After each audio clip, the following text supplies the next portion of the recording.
नमस्कार दोस्तों, मैं आपके साथ अजय चौहान और आप देख रहे हैं द न्यूज इंडिया। देश दुनिया की हर खबर देखते रहिए द न्यूज इंडिया पर। यूपी पुलिस तुम लठ बजाओ, हम तुम्हारे साथ हैं। यूपी पुलिस तुम लठ बजाओ, हम तुम्हारे साथ हैं। यूपी पुलिस तुम लठ बजाओ, हम तुम्हारे साथ हैं। यूपी पुलिस तुम लठ बजाओ, हम तुम्हारे साथ हैं। देर रात निकले हैं पेट्रोलिंग करने के लिए।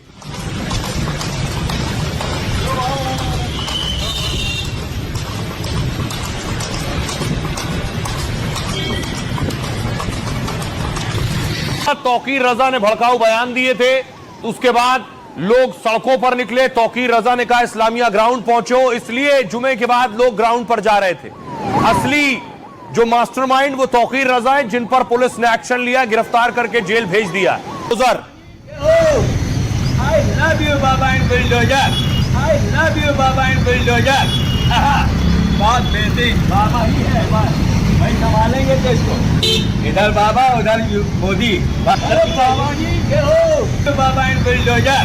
I love you, Baba and bulldozer. इसे दिखाया जाएगा कि आज हम पूरे अमन के साथ आए हैं। तो मौलाना भूल गया कि शासन किसका है।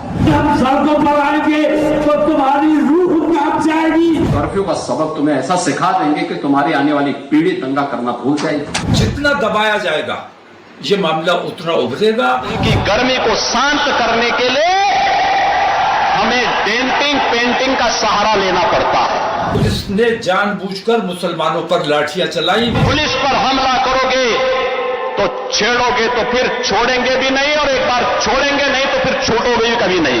हुकूमत सख्त मुसलमानों की मुखालफत पे आमादा है और मुसलमानों को अल्लाह और रसूल का नाम भी लेने देने के लिए तैयार नहीं है। तालिबानी व्यवस्था और यह दारुल इस्लाम की उनकी मंशा उनको जन्नत में भी पूरी नहीं होने वाली है, जहन्नुम में उससे पहले उनको जाना पड़ेगा। नामूस रिसालत के नाम पर हम जान देने को तैयार है, हमें कोई दिक्कत नहीं, कोई परेशानी नहीं है। दिलों की तरह बच्चों और महिलाओं को आगे करने का काम कर रहे हैं। याद रखना, इसकी भारी कीमत चुकानी पड़ेगी उनको। या जारी रहा तो मैं ये समझता हूं कि मुल्क के हालात बिगड़ने का अंदेशा है। किसी ने अराजकता करने का दुस्साहस किया तो उसकी छाती पर बुलडोजर चलाना भी जानती है। योगी आदित्यनाथ का मैसेज क्लियर था, छेड़ोगे तो छोड़ेंगे नहीं।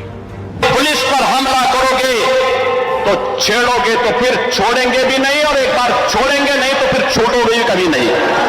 मौलाना ने फिर भी हिमाकत की और बवाल की स्क्रिप्ट लिखने लगे। तो मौलाना भूल गया कि शासन किसका है। पुलिस ने भड़काऊ ब्रिगेड को पहले लाठी से सबक सिखाया, फिर सलाखों में पहुंचा दिया। क्या बरेली के बवालियों पर बाबा का बुलडोजर गरजेगा? जो जाति के नाम पर भड़काते हैं भावनाओं को, परिवार के नाम पर दोहन करते हैं, इन्हीं के लिए हम लोगों ने बुलडोजर बनाया था।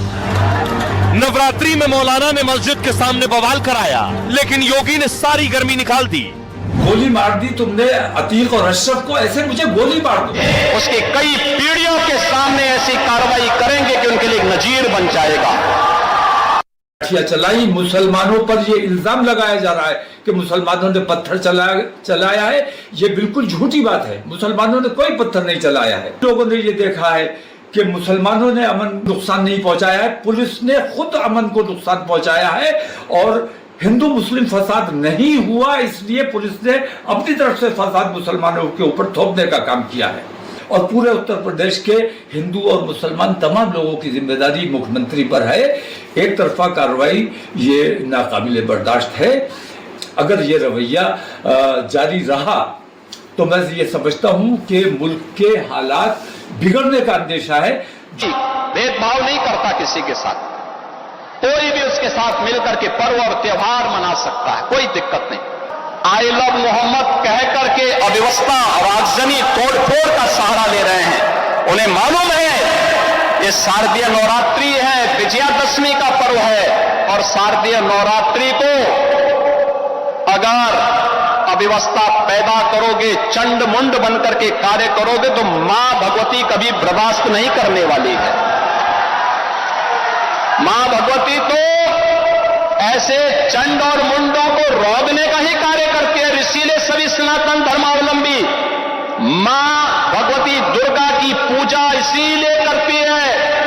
जिससे शक्ति अर्जित कर सके। कई लोगों को हिरासत में लिया था।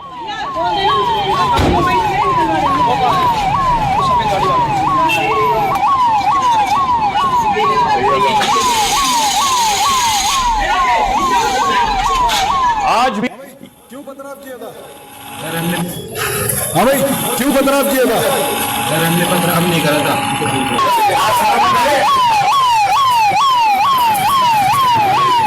हाँ भाई फरमान। सरफराज नाम है मेरा, पथराव नहीं करा था सर। आपने? ना मैंने भी नहीं सर, मैं तो खुद थाने पे से उठाया था सर दोनों को, मुझे और फरमान को।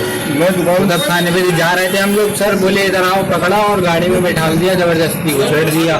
उसके बाद में यहाँ पे लिया कि लगातार व्हाट्सएप ग्रुप से कुछ पहले चीजें जारी की गई हैं, फिर उनका खंडन किया गया है, लोगों को अलग अलग चीजें भेजी गई हैं, मैसेज करके लोगों मिट्टी में मिलाने का काम ये जनता का जो के हारर हंगामे और हुड़दंग में डटे हुए हैं, वो जो है वो मुल्क, मानवता और मजहब के खिलाफ संयुक्त रूप से अपराध करने में जुटे हुए हैं। क्योंकि शांति और इंसानियत ये समझ लेना चाहिए लोगों को। पुलिस की जो कार्रवाई थी, जो पूरी तरीके से देखने में लग रही है कि सरकार के दबाव में की जा रही है, वो बहुत ही गलत है। सुमैया राणा, ये धमकी की भाषा का प्रयोग बंद करो, वरना सैलाब तो आंसुओं का आएगा, क्योंकि कार्रवाई इतनी कठोर होगी कि आंसुओं के सैलाब में आपके सारे अपराध बह जाएंगे। हिम्मत करना। बरेली के अंदर ये हंगामा और पुलिस के डंडे बरसाने, इसका फायदा पॉलिटिकली कौन उठाएगा? जिसको राजनीतिक फायदा होगा, इसके पीछे उसी का हाथ नजर आता है। कोई प्रोटेस्ट करने के लिए आपको बोले या कोई किसी तरह से इकट्ठा होने के लिए आपको बोले, सोशल मीडिया पे आपको जुड़ने के लिए बोले, तो मैं तमाम सबसे गुजारिश करना चाहता हूं कि इन चीजों से बचना चाहिए, क्योंकि देश के माहौल को खराब करने की साजिशें रची जा रही हैं। तमाम देश के मुसलमान से अपील करूंगा कि हमारे इन जज्बात का कोई नाजायज फायदा ना उठाए, कोई अपना पॉलिटिकल गेम ना खेले इस बुनियाद पर। इस तरह के वाकयात नहीं होना चाहिए किसी भी तरफ से। बहरहाल मैं तमाम लोगों से अपील कर रहा हूं कि अमन और शांति को बनाए रखें। नमस्कार दोस्तों, मैं आपके साथ अजीत चौहान और आप देख रहे हैं द न्यूज इंडिया। देश प्रदेश की हर छोटी बड़ी खबर हमारे चैनल पर देखते रहिए। हम आपको दिखाते रहेंगे नई नई बड़ी बड़ी खबरें अपने द न्यूज इंडिया चैनल पर।